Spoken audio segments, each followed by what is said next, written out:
guys, so this is a video on how I'm converting my live axle Ford Explorer to have manual locking hubs.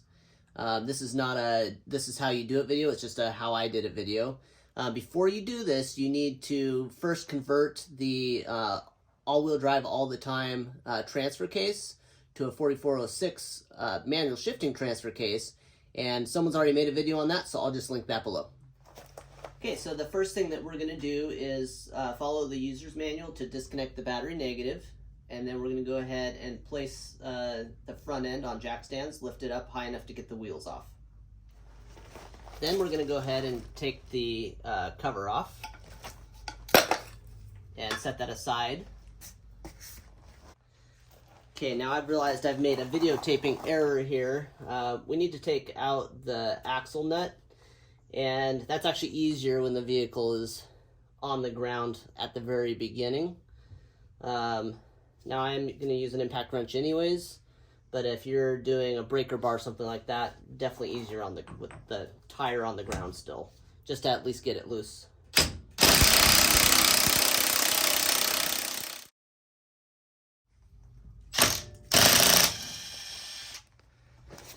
Then we're going to go ahead and take our brake caliper off. To do that, the first thing we're going to do is take a C-clamp to it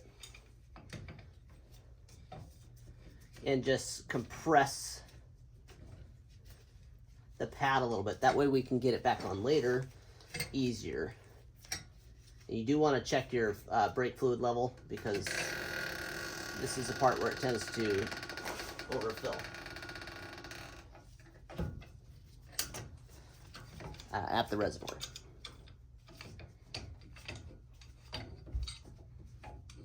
Okay. And then we're going to go ahead and remove the two 1/2-inch bolts on the back.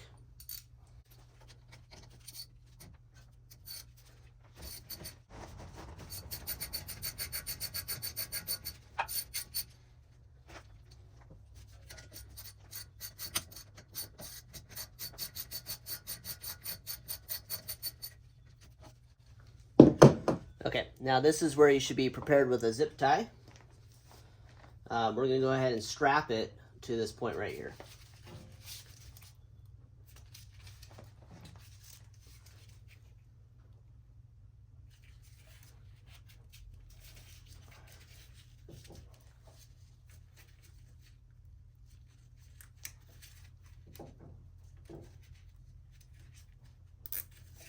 Okay, once it's strapped to the upper control arm, we're going to just remove the pads and set them aside.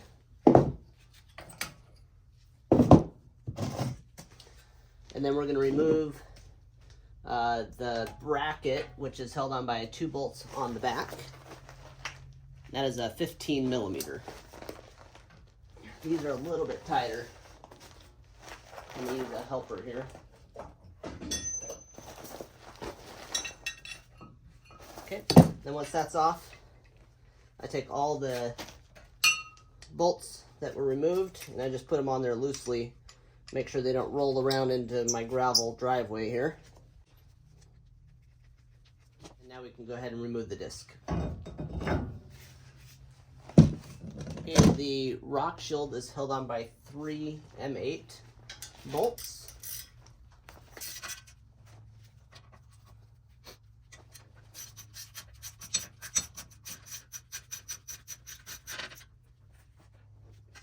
And put the bolts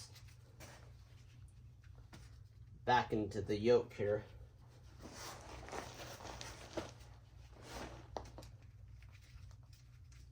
Just for safekeeping. The anti-lock brake cable has several mounting points. This one's held on by an M8 on the back, and then the rest are all just held on with plastic clips. Now the new hub that we're going to use comes with new plastic clips, but these ones are almost new. So I'm actually just going to disconnect the cable in this case because it's easier, and then reuse those clips. If those clips have been around for a while, I would consider replacing those with the ones that come with the new wheel bearing. And you want to save this. The new wheel bearing hub kit does not come with this bracket, so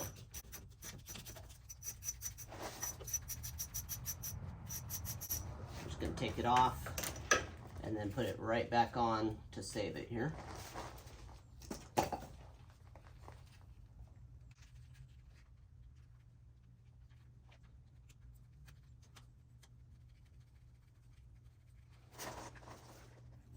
then just disconnect the anti-lock brake cable right here.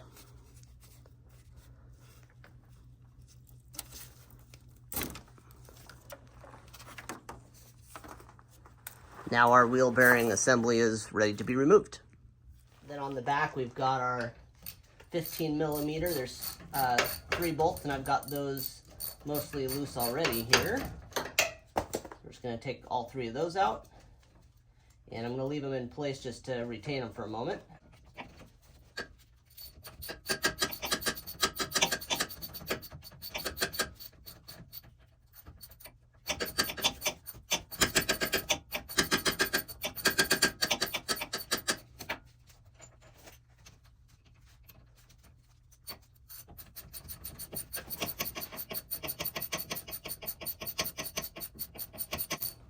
And the wheel bearing hub assembly just pulls right off and can be set aside. Okay, at this point we need to make sure that the front end assembly here is jacked up to be at ride level. That way our ball bearings and really the bushings are in the right position when we go to reassemble it.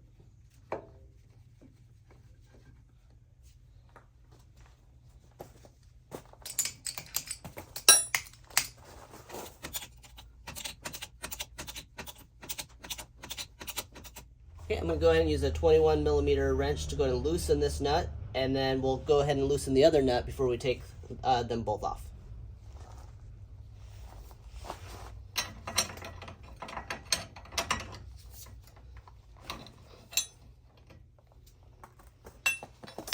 Okay, now that this is loose, we're going to go ahead and remove this cotter pin, and then we'll loosen that nut, and then they can both be removed.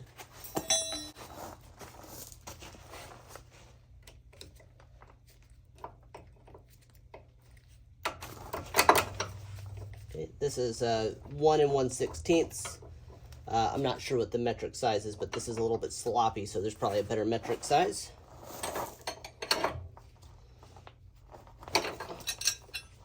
Okay, now both of these 2 nuts can be removed. Okay, and then I'm actually going to tighten this a little bit, because we're going to wind up smacking it with a hammer, potentially. All right, we're going to remove this one. Once it gets started, it comes off pretty easily there. Quick note here, if your steering shaft doesn't stay where you put it, then it's time to replace that as well.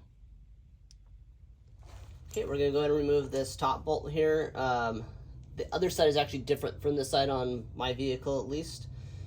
This is an 11 millimeter, and this is a 15 millimeter. And then on the other side is completely different. So anyways, okay, we're going to start by using the breaker bar just to break it loose. That's not too bad. A little more here. One more time.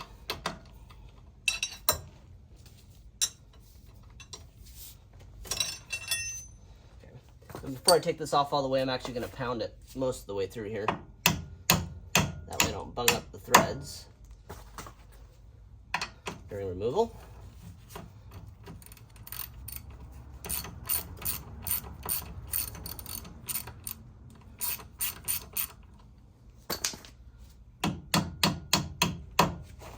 You take a screwdriver you don't particularly like and pound it through the rest of the way.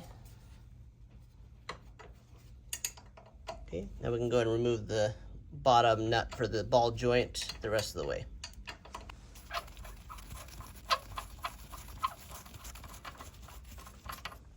Okay, now we're just going to smack it right on the top there to get it released from the bottom ball joint.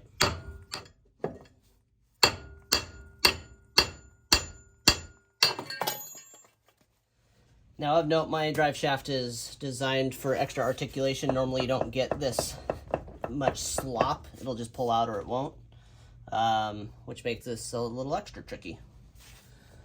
Okay, I should point out that I tried quite a few things, including a pry bar, which the internet said to use. That didn't work. What does work is bunging the axle so it stays straight, and then you can just pull on it. And I gave it a little bit of torque, and it came right out. All right, now that the axle's out, we can reverse the process. So the first thing I'm going to do is actually go and put some axle grease on my new axle. And this tends to make a mess.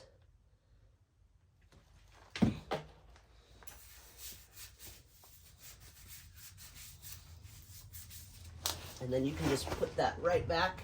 Now I should note, I just got done redoing all of my seals and rebuilding the differential. You would want to replace the seal if you hadn't done that.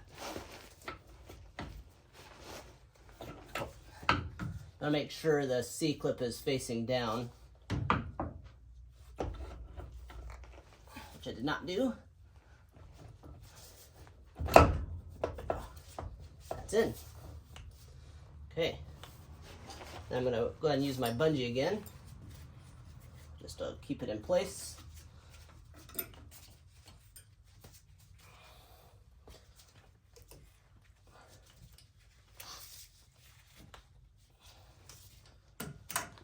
There we go.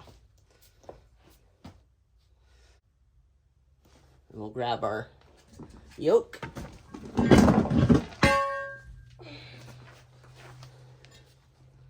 And I'm going to clean that off, get any grease off of it.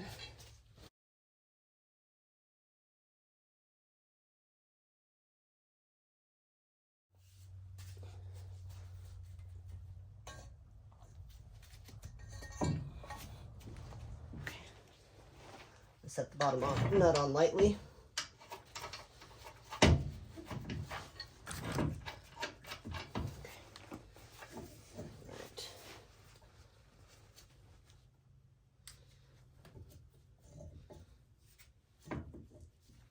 Right now we're just getting all those main components just back on kind of loose.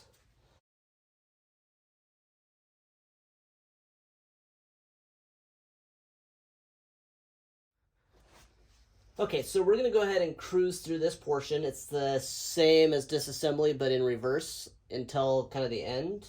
So just make sure that you're following the specs according to the user's manual, and we'll just cruise right through this portion.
We'll make sure to put new cotter pins in here and here.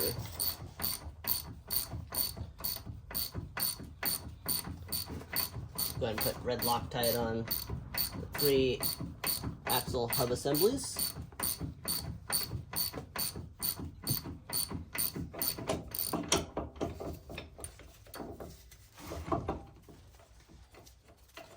Get them started, finger tight. Make sure they're not cross-threaded.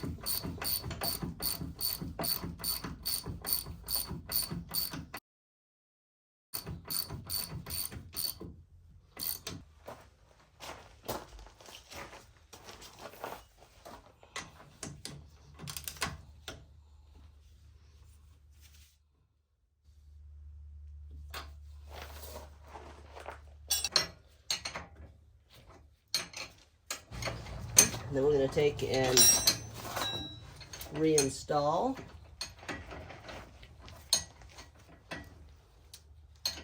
ABS cable.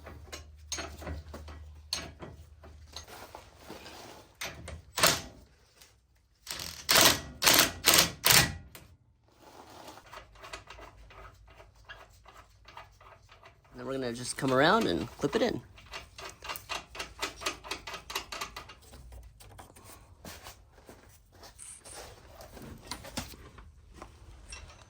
We're ready to put our rock guard back on.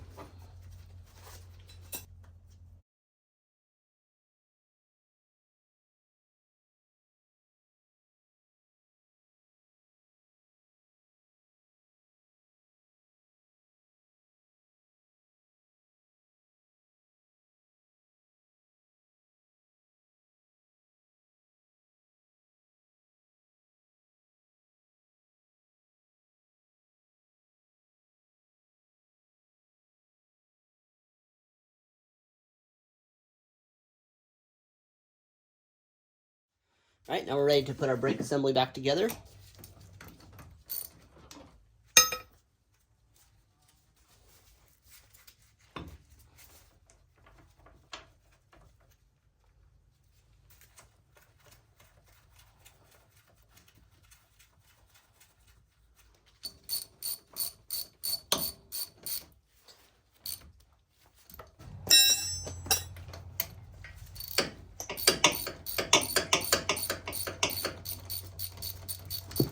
Okay, and then our brake pads need to be in the same position that they were before.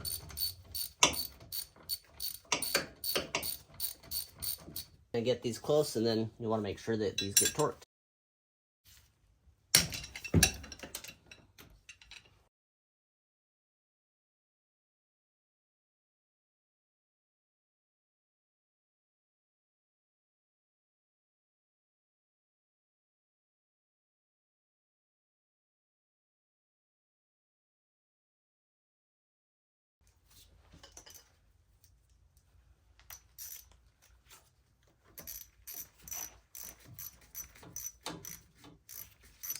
Okay, so instead of the lock nut, this uses a lock ring.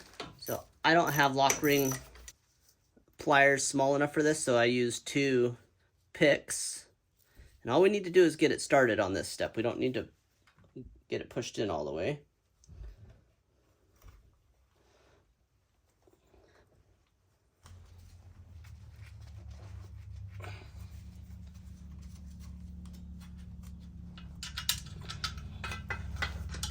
There we go. And then we can take a 32 millimeter is what I used. I've made a mistake. And I just lightly tap it. So then grab the axle from the other side to push it, and then do the same thing. Okay. And then you'll take a flat-headed screwdriver or a Phillips screwdriver, and just make sure it seats all the way around. So I'd start at the top where it's split and just kind of push around the edge until it clips into place.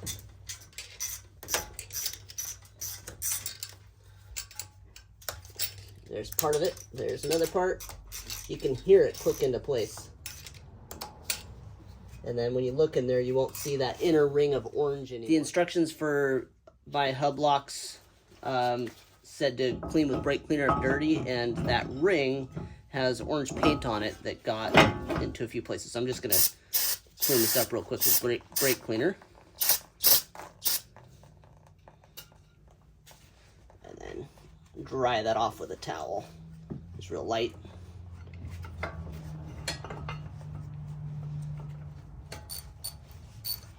Okay, and then it says to lubricate with 30 weight oil. I'm gonna try, I'm just using a brush. And it just says to lubricate all the moving parts, so this shouldn't really move, but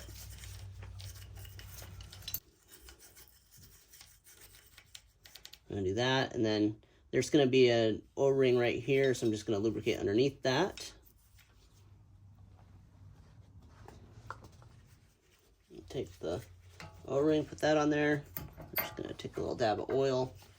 This is all new 30 weight oil. And then I'm going to do the same thing to the inside of the new locking hub. Just going to put a little bit of oil.